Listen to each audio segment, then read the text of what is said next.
Welcome to Ruma village story. দেখো এখানে video বানাতে চলে এসেছি যে এখন সকালে চা করেছিলাম আর বিস্কুট দিয়ে এই চাটা খেয়ে নেবো, তারপরে অন্য কাজ আছে। চলো বন্ধুরা, চলো পুরো ভিডিওটা দেখতে থাকতে। দেখো এপাশে কাকু হচ্ছে পুকুরে জাল ফেলাচ্ছে, দিয়ে দেখো এই মাছগুলো ধরেছে। এই মাছগুলো এখানে আমি বেছে নিচ্ছি।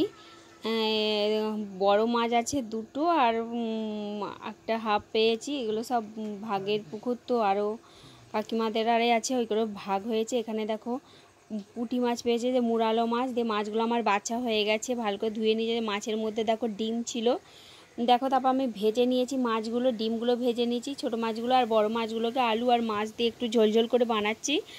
আর ওই পুঁটি মাছগুলো হচ্ছে ভাজা থাকবে, ওইগুলো শাশুড়ি মা ভাজাই খাবে। আর দেখো এই ডিমের হচ্ছে ডিম দিয়ে আর ঢেঁড়স আর পাকা তেঁতুল দিয়ে এখানে টক বানিয়েছি। তারপর দেখো এইদিকে দেখো বিকালে একটু সাজুগুজু করে একটু বাজারের দিকে যাব, কেন বিয়েবাড়ি আছে, বিয়েবাড়ির কিছু কেনাকাটা করতে যাব।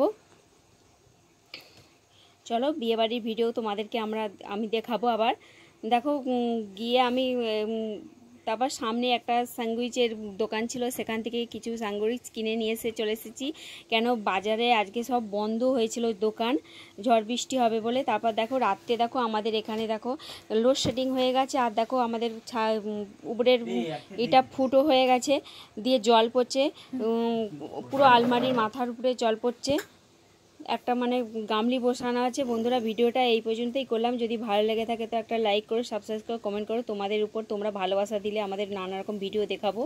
দেখতেই তো পাচ্ছ আমাদের বাড়ির অবস্থাটা কীরকম, পুরো মানে বৃষ্টি হলে পুরো ভেতরে ভিজে রয়ে যায়।